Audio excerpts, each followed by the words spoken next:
नमस्कार साथियों, कैसे हैं आप लोग? अच्छे ही होंगे।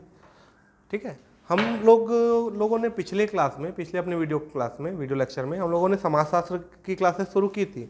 और समाजशास्त्र में हम लोगों ने सिलेबस के अकॉर्डिंग शुरू किया था कि सिलेबस में जो पहले पढ़ते अपन जा रहे हैं। तो समाजशास्त्र का सामान्य परिचय जो हम लोगों ने पिछले क्लास में देखा था, पिछले वीडियो लेक्चर में आप लोगों ने देखा था, वो हम लोग कर चुके हैं। फिर हम लोग आज समाजशास्त्र के दूसरे पार्ट पे आए हैं। समाजशास्त्र पार्ट 2 हम इसको नाम दे रहे हैं।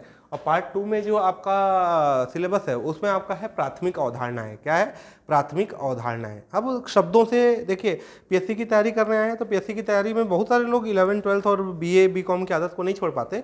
वो सोचते हैं कि रट के हम पीएससी को पास करेंगे। ये चीज़ संभव नहीं है। ये मेरा मत है कि पीएससी में रटने का प्रयास मत कीजिए। बहुत कठिन है रटना, और रटने से बहुत ज़्यादा आपको बेनिफिट भी होने का मुझे नहीं लगता कि कुछ होगा। ठीक है, तो अपन ये देखते हैं कि समझिए, समाजशास्त्र अपन पढ़ रहे हैं या कोई भी विषय पढ़ रहे हैं उनको समझने का प्रयास कीजिए। और जब आप समझ जाएंगे तो निश्चित ही एग्जाम हॉल में बेहतर तरीके से अपने आंसर्स को प्रेजेंट करने की क्षमता आप रखेंगे। पीएससी डायरेक्ट प्रश्न कम पूछता है, पहली चीज़ तो। और डायरेक्ट प्रश्न पूछेगा भी तो पीएससी का सिलेबस इतना ब्रॉड है कि आप हर एक चीज़ को रट के आप वहाँ पे आंसर लिख के आ पाएंगे, इसकी संभावना कम है। जैसे ये वीडियो क्लास आप लोग क्यों देखेंगे, या समाजशास्त्र का वीडियो बनाने की ज़रूरत क्यों है? तो सीधी सी बात है कि हमारा प्रयास ये है कि हम मैक्सिमम से मैक्सिमम सरल तरीके से आपको कोई विषय आप तक पहुंचा पाएं। और आप क्यों देख रहे हैं? क्योंकि आप चाहते हैं कि सरल तरीके से किसी विषय का कॉन्सेप्ट आपके दिमाग पे जा पाए। अगर आपको देखिए, ये बेसिक अंतर बुक्स और टीचर्स में क्या है। बुक्स जितनी जानकारी आपको देती हैं टीचर कभी नहीं दे सकता। टीचर की एक सीमित क्षमता है, लेकिन हर एक बुक का जानकारी देने का तरीका एक ही है, लेकिन हर एक टीचर के जानकारी देने का तरीका अलग है। कोई टीचर हमको बोलता है बहुत अच्छे से समझ में आ जाता है, कोई बोलता है तो थोड़ा सा नहीं समझ में आता। एक ही टीचर अलग अलग स्टूडेंट्स के लिए अलग अलग टाइप का होता है। तो कहने का मतलब ये है कि कोई भी चीज़ हम पढ़ें तो आपके दिमाग में वो चीज़ें एक स्टोरी के तौर पे आपके दिमाग में वो चीज़ें चलनी चाहिए। जो मैं समझा रहा हूँ, मैं आज आपको पढ़ाने आया हूँ प्राथमिक अवधारणाएं।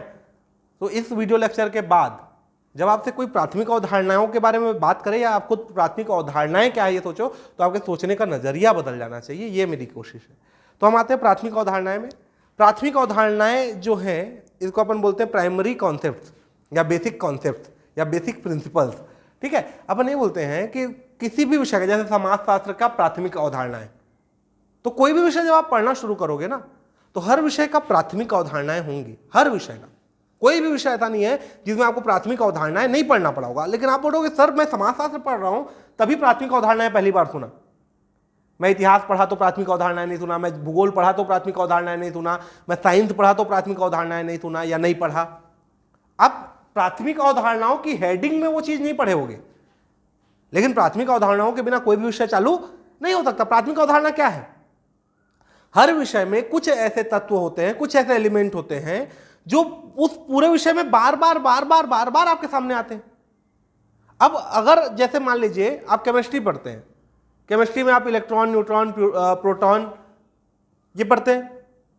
अब अगर आप इलेक्ट्रॉन क्या होता है, न्यूट्रॉन क्या होता है, प्रोटॉन क्या होता है ये आप नहीं जानते हैं, तो मैं नहीं मानता कि आप केमिस्ट्री कभी पढ़ पाओगे। तो कहने का मतलब है कि केमिस्ट्री पढ़ने के लिए पहले उसके प्राथमिक अवधारणाएं, मतलब इलेक्ट्रॉन, प्रोटॉन, न्यूट्रॉन के बारे में तो जानना पड़ा ना। आप भूगोल पढ़ते हैं, आप ज्योग्राफी पढ़ रहे हैं। ज्योग्राफी जब आप पढ़ेंगे तो आपको ज्योग्राफी में सबसे पहले क्या पढ़ना पड़ेगा? तो आपको फिजिकल ज्योग्राफी में स्थल मंडल क्या होता है, जल मंडल क्या होता है, वायुमंडल क्या होता है, अगर वो चीज नहीं पता है तो आप ज्योग्राफी को कभी भी बहुत अच्छे से क्लियर नहीं कर पाओगे ना। आप इंग्लिश पढ़ते हो तो इंग्लिश में नाउन क्या है, प्रोनाउन क्या है, वर्ब क्या है, एडवर्ब क्या है, अगर आप ये नहीं पढ़ोगे तो कभी भी आप इंग्लिश बोलना, लिखना या पढ़ना नहीं सीख पाओगे। तो कहने का मतलब है कि इंग्लिश के जब तक बेसिक कॉन्सेप्ट आपको नहीं पता होंगे आप अंग्रेजी नहीं सीखोगे। हिंदी के जब तक आपका 12 खड़ी ना पता हो, संज्ञा सर्वनाम ना पता हो, आप हिंदी नहीं सीखोगे।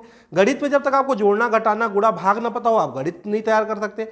वैसे ही हर विषय में बेसिक कॉन्सेप्ट होते हैं। जैसे गणित के लिए जोड़ना, घटाना प्राथमिक अवधारणा होगा, अंग्रेजी के लिए नाउन, प्रोनाउन प्राथमिक अवधारणाएं होंगी, ज्योग्राफी के लिए स्थलमंडल, जलमंडल, वायुमंडल प्राथमिक अवधारणाएं होंगी। वैसे ही समाजशास्त्र के लिए भी कुछ चीजें हैं जो समाजशास्त्र विषय के लिए प्राथमिक अवधारणाएं होंगी।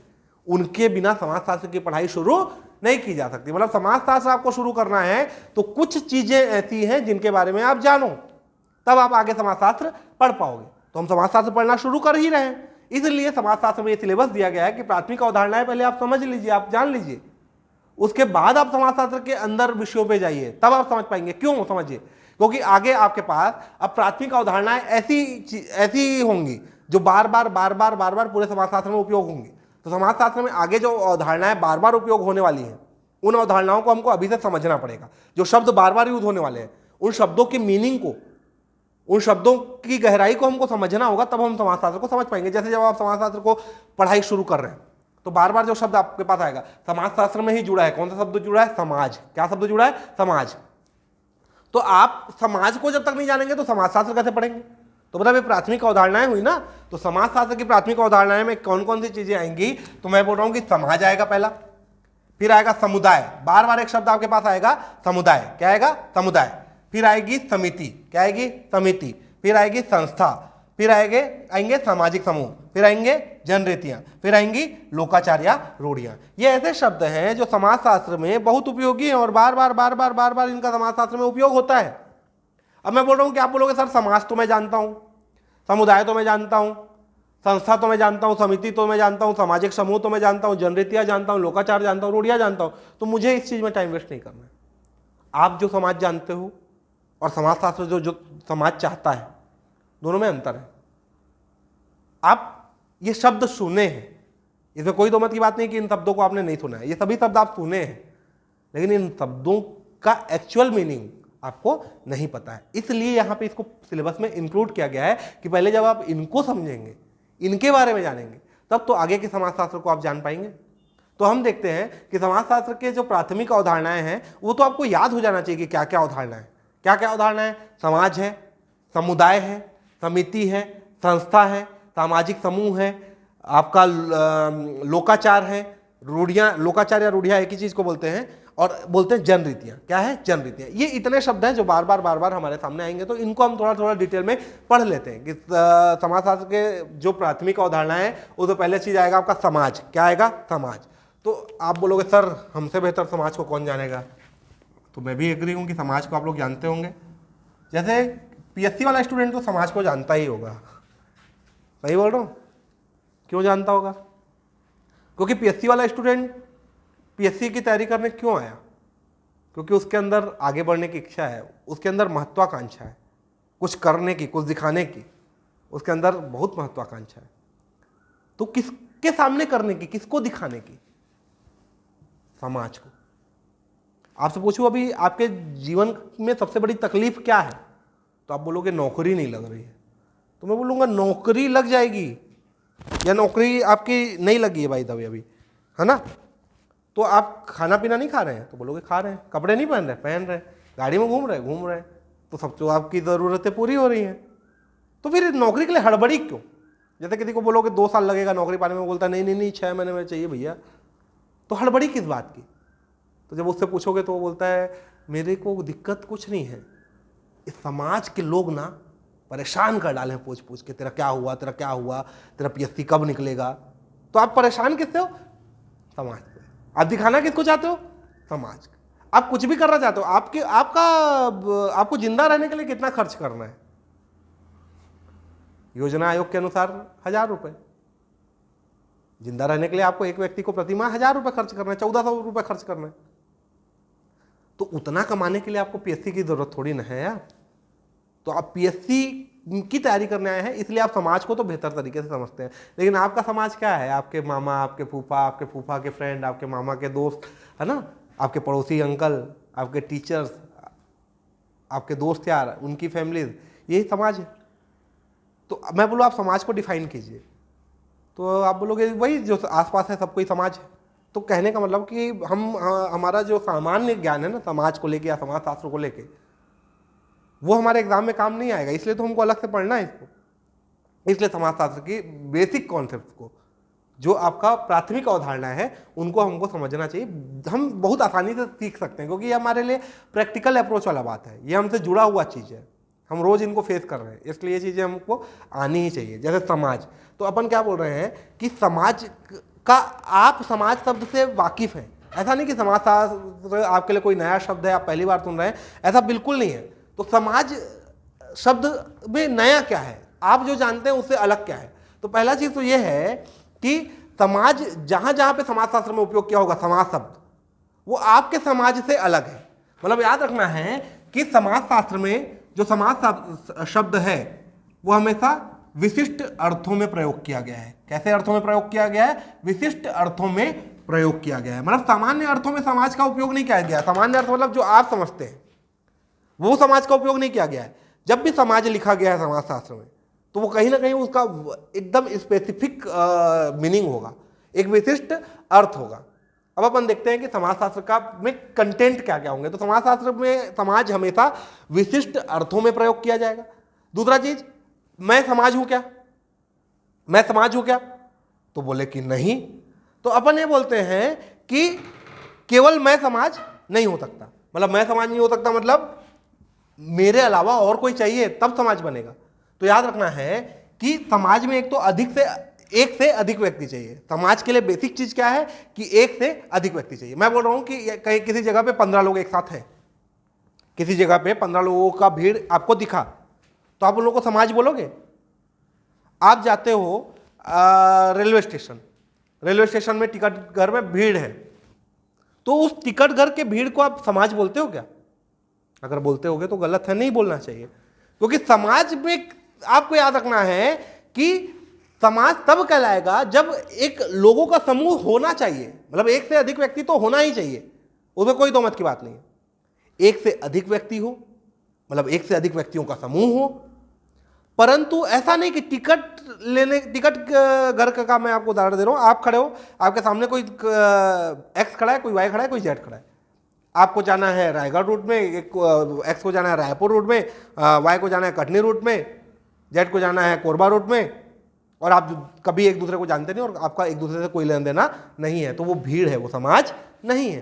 तो समाज के लिए क्या होना चाहिए कि लोगों का ऐसा समूह, एक से अधिक व्यक्तियों का ऐसा समूह जो व्यक्ति और व्यक्ति के मध्य पाए जाने वाले सामाजिक संबंधों के कारण एक व्यवस्था निर्मित करते हैं। मैं क्या बोल रहा हूं कि समाज को कैसे परिभाषित करेंगे कि समाज शब्द का उपयोग हमेशा समाजशास्त्र में विशिष्ट अर्थों में किया जाता है। दूसरी बात क्या होगी कि व्यक्ति एवं या और व्यक्ति के मध्य अंतर संबंध, यह सबसे महत्वपूर्ण चीज है।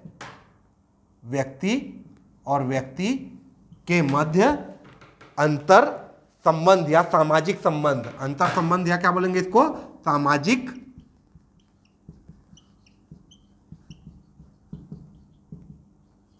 संबंध के आधार पर निर्मित व्यवस्था को समाज कहते हैं। तो व्यक्ति और व्यक्ति के मध्य सामाजिक संबंध के आधार पर निर्मित व्यवस्था के आधार पर निर्मित व्यवस्था क्या कहलाती है? समाज कहलाती है। तो समाज क्या है? तो हम क्या बोलेंगे, समाजशास्त्र में समाज शब्द का उपयोग हमेशा विशिष्ट अर्थों में किया जाता है, जिसके अंतर्गत व्यक्ति एवं व्यक्ति के मध्य पाए जाने वाले सामाजिक संबंधों के आधार पर निर्मित व्यवस्था को क्या कहते हैं? समाज कहा जाता है। याद रखना है कि व्यक्तियों का समूह समाज नहीं कहा जाता। साधारणतः व्यक्तियों के समूह को समाज नहीं कहा जा सकता। समाज के लिए क्या होना जरूरी है कि व्यक्ति और व्यक्ति के मध्य सामाजिक संबंध, मतलब सामाजिक संबंध कब होगा? जब व्यक्ति और व्यक्ति के बीच में परस्पर जागरूकता होगी कि तू क्या कर रहा है, मैं क्या कर रहा हूं, तुम्हारी लाइफ से मेरे को मतलब है, मेरी लाइफ से तुमको मतलब है। मतलब परस्पर हम जागरूक हैं एक दूसरे के प्रति। और दूसरा क्या है कि सामान्य जीवन में दोनों भागीदार हैं कहीं ना कहीं।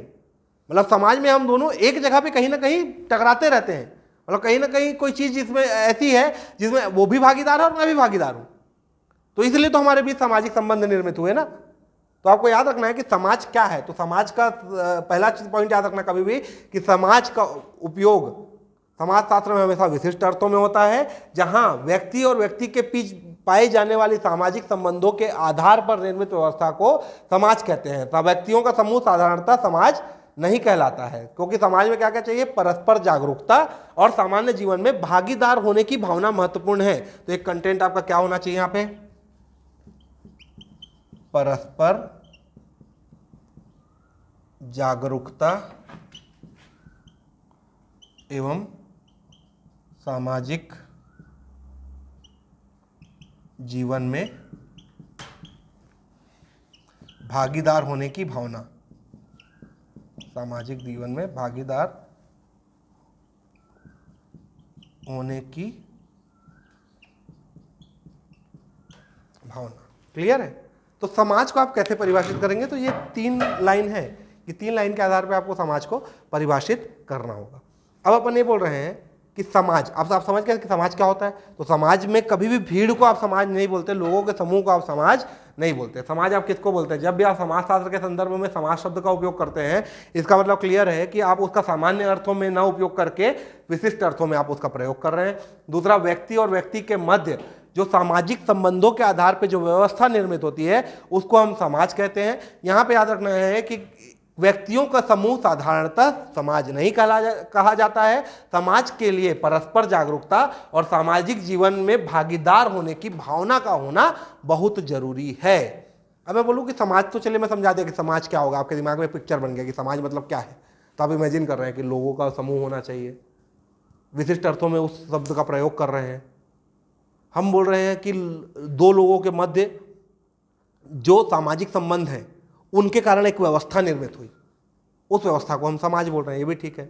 हम ये बोल रहे हैं कि लोगों के समूह को हम साधारणतः समाज नहीं बोलते, क्योंकि समाज तभी होगा जब परस्पर जागरूकता और सामाजिक जीवन में भागीदारी की भावना होगी। तो ये आपके कंटेंट हो गए कि समाज क्या होगा। अब मैं बोलूँ समाज की विशेषता क्या होगी, समाज कैसा होगा। समाज में अब आपको समझ में आ गया कि समाज क्या है। अब मैं बोलूँ ऐसा समाज होता है, अब समाज इमेजिन कर लिए। अब मैं बोलूँ कि आप समाज की विशेषता बताइए, तो आपको समाज की विशेषता में याद रखना है कि समाज कैसा कॉन्सेप्ट है? अमूर्त। कैसा कॉन्सेप्ट है? अमूर्त है समाज। मतलब समाज का कोई शेप नहीं है, कोई स्ट्रक्चर नहीं है। समाज का कोई स्ट्रक्चर है कि आप देख पा रहे हो क्या समाज को? नहीं। जिस चीज को आप देख नहीं पाते, महसूस कर पाते हैं, उस चीज को हम बोलते हैं अमूर्त है, एब्स्ट्रैक्ट है। क्लियर है? तो समाज कैसा है? अमूर्त है। मैं बोल रहा हूं कि सामाजिक संबंधों पर आधारित है समाज। तो सामाजिक संबंध क्या होते हैं? परिस्थितियों पर आधारित होते हैं। 1980 की परिस्थितियां अलग थी, इसलिए लोगों के सामाजिक संबंध अलग थे। 2020 की परिस्थितियां अलग है, इसलिए लोगों के सामाजिक संबंध अलग है। तो जब सामाजिक संबंध अलग हो गए तो सामाजिक संबंधों पर आधारित समाज क्या होगा? अलग हो जाएगा। तो 1980 का समाज अलग रहा होगा और 2020 का समाज अलग होगा। मतलब समाज हमेशा कैसा होता है? परिवर्तनशील। क्या होता है? परिवर्तनशील। तो समाज की विशेषताएं क्या क्या होंगी बोलने का मतलब कि समाज आपका अमूर्त होता है, समाज आपका परिवर्तनशील होता है। ठीक है। इसके बाद याद रखना है कि समाज में, मैं आपको पहले बताया कि क्या होने चाहिए? 1 से अधिक सदस्य। मतलब कोई एक व्यक्ति अकेला समाज नहीं हो सकता। तो समाज में क्या होना चाहिए? 1 से अधिक सदस्य। समाज में एक दूसरे के से संबंध क्यों बनता है? जैसे आप अपने समाज के बारे में सोचिए कि आपका संबंध किससे किससे है। कई लोग बोलते हैं मैं बहुत रिजर्व हूं, मैं बहुत इंट्रोवर्ट नेचर का हूं, मेरा बहुत सारे लोगों से संबंध नहीं है, तो मैं सामाजिक आदमी नहीं हूं। ऐसा बोलते हैं ना, आप दूसरे के लिए बोलते हैं कि वो सामाजिक आदमी नहीं है। तो मेरा कहने का मतलब यह है कि सामाजिक आदमी इस समाज में रहने वाला हर एक व्यक्ति ही होगा। आपका संबंध कैसे नहीं है? आपका बाल बढ़ता है, खुद काट लेते हो, सैलून जाते हो ना नाऊ के पास कटवाने, तो जो नाऊ आपको बाल काटता है आपका उससे परस्पर संबंध हुआ ना, भले ही वो प्रोफेशनल संबंध हुआ ना। कभी आप सब्जी खरीदने जाते होगे, कभी आप किराना खरीदने जाते होगे, कभी आप धोबी के पास जाते होगे, कभी आप कपड़े खरीदने जाते होगे, कभी आप डॉक्टर के पास जाते होगे, कभी आप बस कंडक्टर से मिलते होगे, कभी आप पेट्रोल पंप में जाते होगे। आप सुबह से शाम तक क्या क्या काम करते हैं, उस काम के लिए कितने लोगों से मिलते हैं? जितने लोगों से मिलते हैं उतने लोगों से बात होती है, संवाद होती है। वही चीज क्या है? वही बनाता है आपका सामाजिक संबंध। और सामाजिक संबंधों के आधार पर जो व्यवस्था बन गई उसको आप क्या बोलते हैं? समाज। मतलब आपके समाज में आपको ये धोखा तो नहीं है ब्राह्मण समाज, क्षत्रिय समाज, वैश्य समाज, मारवाड़ी समाज, सतनामी समाज, आदिवासी समाज, ये धोखा तो नहीं है। समाज का हम क्या बोल रहे हैं? विशिष्ट अर्थों में प्रयोग। वो हम आगे जाएंगे कि वो ये समाज का की अवधारणा ठीक नहीं है। समाज में आपके समाज में कौन कौन है? आपके समाज में आप हो, आपके समाज में आपका डॉक्टर है, आपके समाज में पुलिस है, आपके समाज में नाऊ है, आपके समाज में धोबी है। जातिगत नहीं, नाऊ, धोबी, ब्राह्मण, बनिया, ये जाति की बात नहीं हो रही, व्यवसाय की बात हो रही, कार्य की बात हो रही, कि आपके लाइफ में सब्जी की भी जरूरत है आपको, तो सब्जी खरीदने वाले से आपका संपर्क होगा। बाल कटवाने की जरूरत है, बाल काटने वाले से संपर्क होगा। कपड़ा धुलाने की जरूरत है, कपड़े धोने वाले से संपर्क होगा। तो वो हो सकता है कि अलग अलग जाति के हों, हो सकता है एक ही जाति के हों, लेकिन एक ही जाति के हों ये संभव नहीं है। बहुत कम जगह पे ऐसा होगा कि एक ही जाति के लोग सब कार्य कर रहे हैं। तो कहने का मतलब मेरा क्या है, समाज की एक और विशेषता होती है कि समाज में अलग अलग व्यक्ति का अलग अलग कार्य निर्धारित होता है, इसलिए हर समाज में कार्य विभाजन पाया जाता है। क्या पाया जाता है?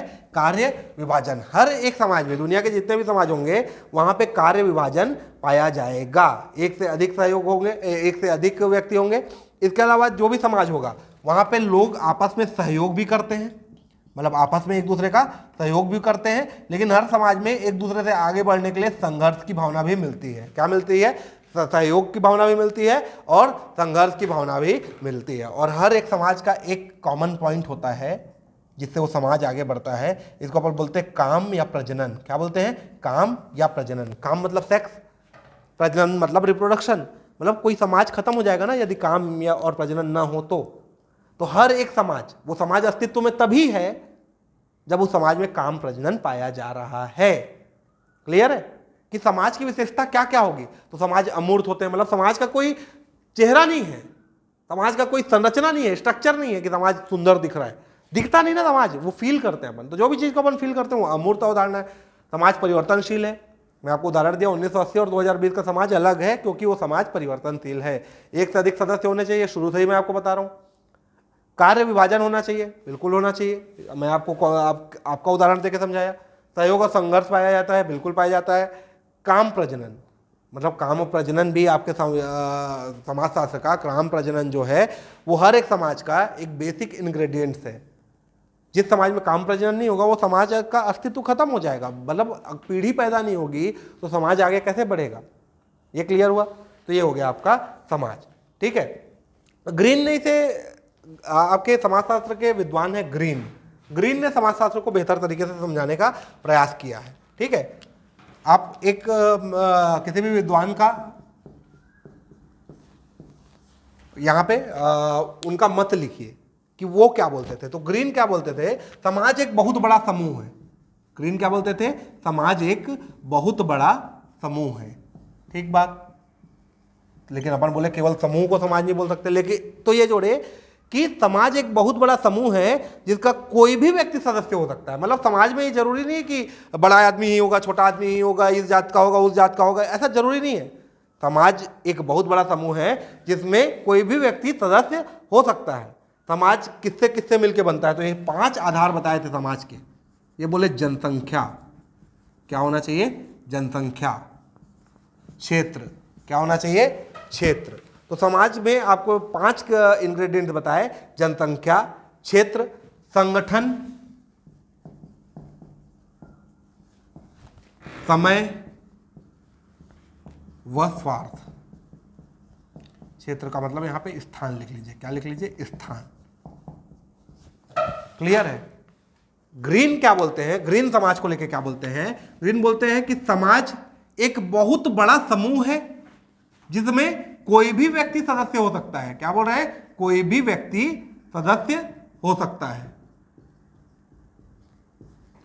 समाज एक बहुत बड़ा समूह है जिसमें कोई भी व्यक्ति सदस्य हो सकता है, जिसका निर्माण जनसंख्या, स्थान, संगठन, समय व स्वार्थ से बना होता है। क्या बोल रहे हैं? ग्रीन समझ में आ रहा है ना? तो ग्रीन की परिभाषा समाज को परिभाषित करने के लिए बहुत बेहतर मुझे प्रतीत होती है कि ग्रीन नामक समाजशास्त्री बोलते हैं कि समाज एक बहुत बड़ा समूह है जिसका कोई भी व्यक्ति सदस्य हो सकता है। जनसंख्या, स्थान, संगठन, समय व स्वार्थ के आधार पर इसका गठन होता है। ये हो गया आपका समाज। क्लियर है? तो अपन ये देखते हैं कि प्राथमिक अवधारणाओं में जो पहला चीज है, जब भी आपका समाज शब्द अब आपका यूज में आएगा तो समाज के बारे में इतनी चीजें आपको पता होनी चाहिए। डायरेक्ट प्रश्न समाज क्या है इसकी गुंजाइश कम है, फिर भी ये समाज आपको आपके दिमाग में होना चाहिए। आप नोट करना चाहते हैं तो नोट कर लीजिए, इसको नोट बनाइए, और इतना ही समाज आपको जानने की जरूरत है। क्लियर है? तो ये हो गया समाज।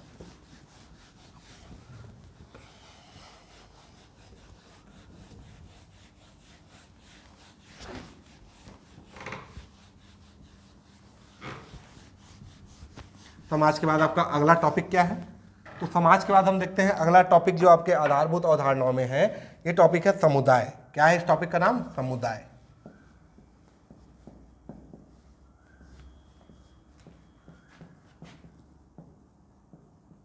कम्युनिटी, क्या बोलते हैं? कम्युनिटी। क्लियर है? तो आपको याद रखना है कि समाजशास्त्र में समाज शब्द सबसे ज्यादा बार उपयोग होगा, ये तो क्लियर था। तो समाज क्या है वो अपन समझ गए। समाज के बाद अपन ये आते हैं कि समुदाय क्या है। क्लियर है? तो समाज और समुदाय में अंतर होना चाहिए कि नहीं होना चाहिए। आप समाज शब्द कहाँ कहाँ पे उपयोग करते हैं, समुदाय शब्द कहाँ कहाँ पे उपयोग करते हैं, वो मैं थोड़ा सा जानने की कोशिश आपसे करूँगा। जैसे आप बोलते हो, जैसे अपन बोलते हैं कि समाज, तो ग्रामीण समाज, शहरी समाज, है ना? समझ में आ रहा है? तो ग्रामीण समाज होता है, शहरी समाज होता है, सभ्य समाज होता है, असभ्य समाज होता है। ठीक है, मैं ये बोल रहा हूँ कि समुदाय को पहले अपन समझ लेते हैं, फिर समाज और समुदाय में क्या अंतर है अपन क्लियर हो जाएंगे। मैं एक समुदाय के बारे में जब आपको पढ़ना है तो समुदाय शब्द का मतलब समझना होगा। ठीक है? जब आप समुदाय शब्द को, कम्युनिटी या समुदाय को समझने के लिए आपको एक चीज समझना पड़ेगा कि समुदाय के लिए बेसिक इंग्रेडिएंट्स क्या है, समुदाय कब कहलाएगा। तो आपको याद रखना है कि जब एक निश्चित भौगोलिक क्षेत्र होना चाहिए।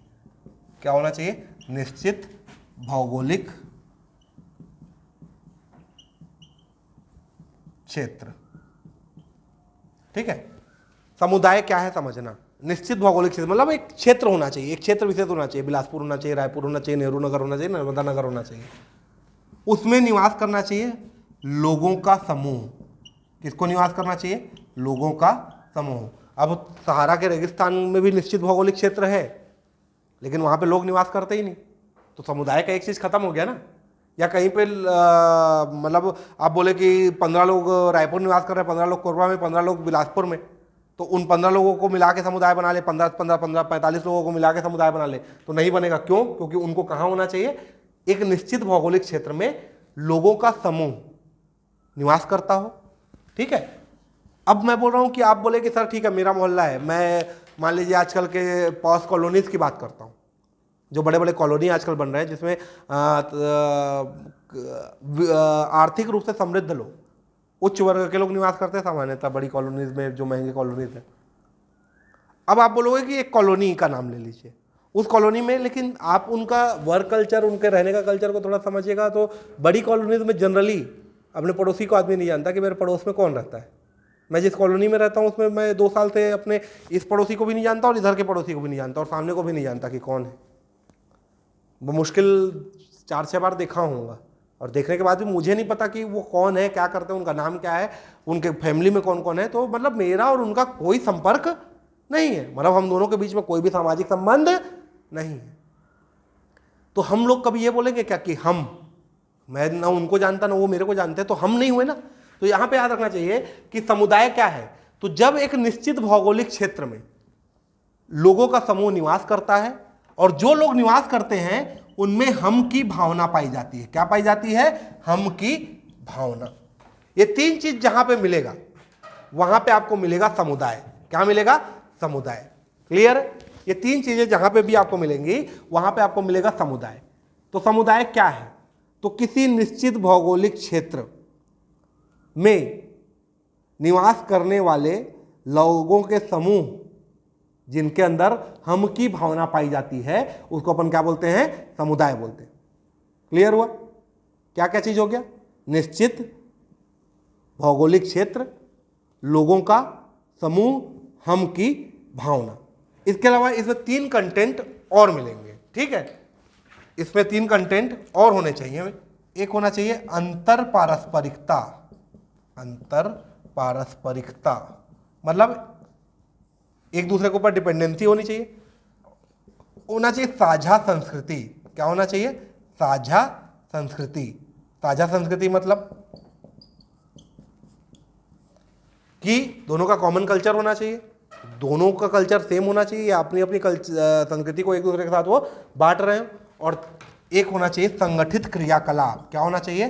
संगठित क्रियाकलाप। तो ये 6 चीज़ आपको याद रहेंगे ना, तो आप समुदाय क्या है आप उसको बड़े आसानी से बता लेंगे। क्लियर है? समुदाय क्या है, तो समुदाय के लिए 6 बातों का होना जरूरी है। निश्चित भौगोलिक क्षेत्र, 3 बातें तो बहुत जरूरी हैं, ये बाकी 3 की बातें तो जोड़ी गई हैं। ये आपका आंसर जब बड़ा लिखना हो तो ये 3 बातें बात की आएंगी, है ना। ये 3 बातें जो हैं ये बाद में आप जोड़ सकते हैं, जरूरी तो है, पर जो एकदम बेसिक है वो 3 चीजें होती हैं समुदाय के लिए। एक निश्चित भौगोलिक क्षेत्रफल में, एक निश्चित भौगोलिक क्षेत्रफल में एक लोगों का समूह निवास करता हो जिसमें हम की भावना पाई जाती है। जैसे मैं बोल रहा हूं मैं ब्राह्मण हूं, तो मैं 10 ब्राह्मण बिलासपुर में रह रहे हैं, 10 ब्राह्मण दिल्ली में रह रहे हैं, 10 ब्राह्मण कलकत्ता में रह रहे हैं, तो मैं भी ब्राह्मण हूँ, वो भी ब्राह्मण है, कलकत्ता वाला भी ब्राह्मण है, तो हम लोग ब्राह्मण समुदाय के होंगे क्या? नहीं, क्योंकि पहले ही शर्त को अपन फुलफिल नहीं कर रहे हैं। पहला शर्त क्या है? निश्चित भौगोलिक क्षेत्र, मतलब हमको एक निश्चित भौगोलिक क्षेत्र में निवास करना था। दूसरा चीज क्या होना चाहिए? लोगों का समूह, तो लोगों का समूह तो है 10 यहाँ 10 वहां 10 वहां, तो लोगों का समूह बस होगा तो समुदाय होगा क्या? नहीं।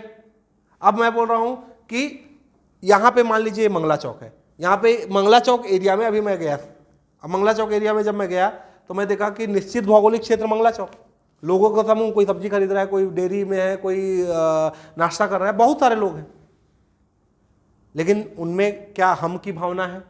नहीं। तो क्या वो समाज समुदाय होंगे? नहीं। तो समुदाय का सबसे, अगर आपको समुदाय समझना है ना तो किस चीज से समझिए? समुदाय के नाम से आपका सरकारें हर एक गांव में, हर एक शहर के मोहल्लों में भवन बनाती है। उन भवनों को कहा जाता है सामुदायिक भवन। क्या कहा जाता है? सामुदायिक भवन। जैसे यहाँ पे नर्मदा नगर सामुदायिक भवन है, तो नर्मदा नगर सामुदायिक भवन किसी एक जाति या धर्म के लिए है क्या? नहीं, वो नर्मदा नगर सामुदायिक भवन उस जगह के नाम से। इसका मतलब क्या है कि नर्मदा नगर समुदाय है। नर्मदा नगर क्या है?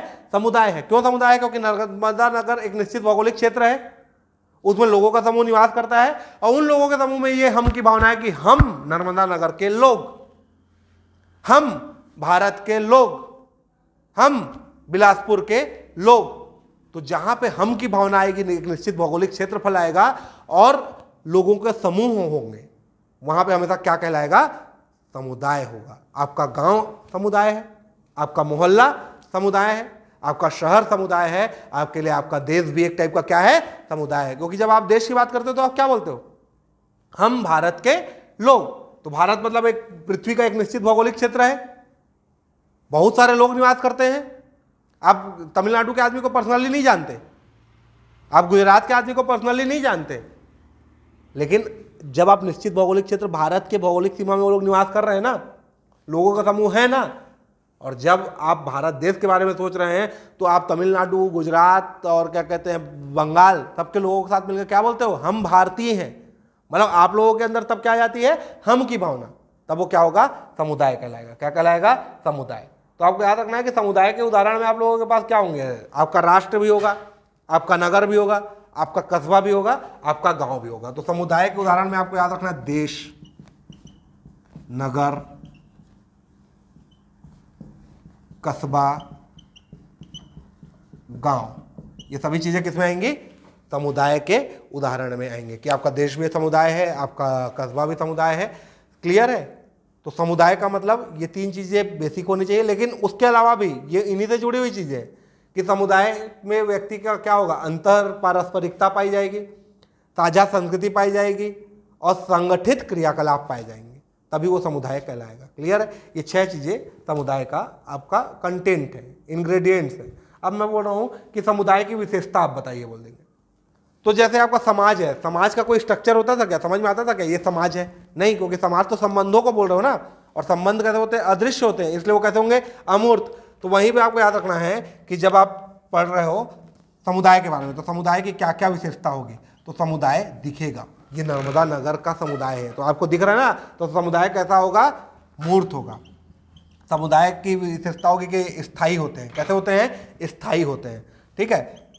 समुदाय में हर एक व्यक्ति दूसरे के ऊपर आश्रित है, तो अन्योन्य आश्रित, अन्योन्य आश्रित होंगे समुदाय की विशिष्टता। और समुदाय की विशिष्टता होगी कि उस समुदाय का एक विशिष्ट नाम या पहचान होगी। जैसे मैं बोल रहा हूँ नर्मदा नगर, बिलासपुर, बेलगहना, भारत, छत्तीसगढ़, तो विशिष्ट नाम है ना, समुदाय का विशिष्ट नाम है ना कि हम छत्तीसगढ़ी लोग, हम भारत के लोग, हम बेलगहना के लोग, हम बिलासपुर के लोग। तो यहाँ पे क्या है, आपका समुदाय की विशेषता में क्या क्या होगी, जब आपसे पूछा जाएगा कि समुदाय की विशेषता बताइए, तो ये मूर्त होते हैं, स्थायी होते हैं, अन्योन्य आश्रित होते हैं और विशिष्ट नाम या इनकी पहचान होती है। अब समुदाय ना अलग अलग टाइप का होता है, अलग अलग समाजशास्त्री विश्व में पाए जाने वाले समुदायों को अलग अलग टाइप में वर्गीकृत किए हैं, क्लासिफाइड किए हैं। वो हमारे सिलेबस के अकॉर्डिंग थोड़ा ज़्यादा है, फिर भी थोड़ा सा आप याद रखिएगा कि किंग्सले डेविस आपका एक समाजशास्त्री है, डेविस, किंग्सले डेविस ने आपका कई टाइप के समुदाय बताए। वो बोले कि समुदाय कई प्रकार के होते हैं। वो बोले आदिम समुदाय होता है, वो बोले नगरीय समुदाय होता है। कैसा समुदाय होता है? नगरीय समुदाय होता है। वो बोले ग्रामीण समुदाय होता है। ठीक बोल रहे हैं, ये क्लियर है आपको, एकदम आसानी से क्लियर होगा। किंग्सले डेविस ने समुदायों के कई प्रकार बताए। जो समुदायों का वर्गीकरण किया, जिनका वर्गीकरण ज़्यादा प्रसिद्ध है, उनका नाम है टॉनीज। क्या नाम है? टॉनीज। टॉनीज नामक जो विद्वान था, उसने समाज को दो भागों में बांटा। एक को बोला जैमिन सेप्ट। क्या बोला? जैमिन सेप्ट। और एक को बोला जैसल सेप्ट। क्या बोला? जैसल सेप्ट। तो समाज आपके टॉनीज के अनुरूप आपका जो समुदाय है वो दो टाइप के होते हैं। एक होता है जैमिन सेप्ट और एक होता है जैसल सेप्ट। तो टॉनीज ये बोलता है कि आपका जो जैमिन सेप्ट समुदाय है, आप ना जैमिन सेप्ट और जैसल सेप्ट को ना टाइम के अकॉर्डिंग सोचिए। जो पुराना समाज होगा ना, प्राचीन समाज होगा ना, वो जैमिन सेप्ट होगा, और जो अभी का समाज होगा वो कैसा होगा? जैसल सेप्ट। पुराने समाज में क्या होता था? आप अपना बचपन याद कीजिए, आप अपने पिताजी लोगों से बात कीजिए, आप अपने दादाजी लोगों से बात कीजिए, तब का समाज क्या था। मैं तो 2000 साल पहले का समाज बोल रहा हूँ, लेकिन मैं फिर भी बोल रहा हूँ 25 साल 50 साल पहले के समाज में और आज के समाज में क्या अंतर है। वही जैमिन सेप्ट और जैसल सेप्ट में अंतर है। जैमिन सेप्ट मतलब पहले का समाज। पहले के समाज में लोगों की इतनी अति महत्वाकांक्षा थी नहीं थी। पहले किसी के यहाँ शादी होती थी तो मेहमान 15-15 दिन आके रुकते थे। 15 दिन आके वो मेहमान रुकता था। लोगों में एक संबंधों में प्रगाढ़ता थी। लोग भावनात्मक रूप से एक दूसरे से बहुत जुड़े थे। ठीक है, तब के समाज में व्यक्तिगत महत्वाकांक्षा, स्वार्थ, इनकी बहुत ज़्यादा जगह नहीं थी। लेकिन आज का समाज कैसा होता जा रहा है? मुझे तरक्की करना है, मेरा नाम होना चाहिए। आज सोशल मीडिया के युग में क्या है, लोग फेसबुक पे फोटो अपलोड करते हैं तो 6 घंटा देखते रहते हैं कि कितना लाइक आया। भाई तुम फोटो अपलोड करते तुमको लाइक थे क्या? आपकी महत्वाकांक्षा है अंदर, अरे यार अच्छा मेरे को वो कितना कम लाइक आया। आप आज पढ़ाई कर रहे हो तो पहला चीज़ है महत्वाकांक्षा। मतलब मैं थोड़ा सा क्लियर बात करता हूँ, इसलिए मैं ये घुमा फिरा के वाली बात नहीं करूँगा। अभी जब आपसे इंटरव्यू में पूछा जाएगा कि आप पीएससी की तैयारी क्यों कर रहे हैं, डिप्टी कलेक्टर क्यों बनना चाहते हैं, डीएसपी क्यों बनना चाहते हैं? समाज की सेवा के लिए, देश की सेवा के लिए, राज्य की सेवा के लिए। ये आपका पहला गीता पीटा टाइप का जवाब होता है। 1-8% लोग वैसे हो गए तो नहीं पता, 99% लोग तो उस लिए नहीं आए हो। 99% लोग बोलोगे पैसा कमाने। मैं पैसा को भी नहीं मानता उतना। पैसा व्यापार में भी है, आप योग्य हैं, आप पैसा बहुत जगह से कमाते हैं लोग। जो सबसे ज़्यादा महत्वपूर्ण चीज़ है पीएससी की तैयारी कराने में जो लोगों को लाती है वो है महत्वाकांक्षा। मेरी महत्वाकांक्षा है कि लोग मेरे को जाने, लोग मेरी उपयोगिता समझें, लोग मेरा सम्मान करें, लोग मेरे को पूछें। पीठ पीछे गाली दे कोई दिक्कत नहीं है ठीक है ना। तो आपको याद रखना है कि जैमिन सेप्ट और जैसल सेप्ट को समझने के लिए पुराना समाज और नया समाज, पुराने समाज की विशेषता क्या थी कि वहाँ पे स्थानीयता को महत्व दिया जाता था। किसको महत्व दिया जाता था? स्थानीयता। यहाँ पे थोड़ा मिटा रहा हूँ, देख लीजिएगा आप। जैमिन सेप्ट की क्या विशेषता है? टॉनीज ने समुदाय के दो टाइप बताए, जैमिन सेप्ट और जैसल सेप्ट। तो जैमिन सेप्ट जो समाज होता था उसमें किन चीज़ों का महत्व था? स्थानीयता, मतलब हमारे लोग, लोकल लोग, इनका महत्व था। नातेदारी में आपको बताया, शादी ब्याह में जाते थे तो 15-15 दिन रुकते थे, तो रिश्ते नातों का महत्व था। भावनात्मक मतलब एकता बहुत थी। पहले जो जैमिन सेप्ट समाज होता है उसमें क्या होता है? भावनात्मक एकता होती है। क्या होता है? भावनात्मक एकता होती है। ठीक है। और जैमिन सेप्ट समाज में निरंतरता होती है। क्या होती है? निरंतरता। वो मतलब लगातार वो समाज अपना कार्य करते रहता है। ये हो गया जैमिन सेप्ट। तो मैं बोल रहा हूँ पहले के समाज को आप इमेजिन कीजिए। पहले का समाज में आप लोग को बोल रहा हूँ ना आज से 50 साल पहले का समाज, तो उनमें क्या क्या पाया जाता था? स्थानीयता था, नातेदारी था, भावनात्मक एकता था, निरंतरता था। अब आजकल का समाज जो है, जिसको मैं बोलता हूँ जैसल सेप्ट, क्या बोलता हूँ? जैसल सेप्ट। तो इसको अपन बोलते हैं व्यक्तिगत इच्छा। सबसे बड़ी बात क्या होती है इस समाज की? व्यक्तिगत इच्छा। मतलब आज का समाज हमारा महत्वाकांक्षा, मैं आपको पहले ही बता चुका, महत्वाकांक्षा, ठीक है। तो जैमिन सेप्ट और जैसल सेप्ट, मतलब जैमिन सेप्ट मतलब ये कोई परिभाषा नहीं ना, पुराना समाज और नया समाज। मैं आपको समझाने के लिए बता रहा हूं कि आप दिमाग में एक थ्योरी बैठा लीजिए, जो पुराना समाज है वो जैमिन सेप्ट रहा होगा और जो नया समाज है जैसल सेप्ट रहा होगा। तो पुराने समाज में स्थानीयता महत्वपूर्ण थी, नातेदारी महत्वपूर्ण थी, भावनात्मक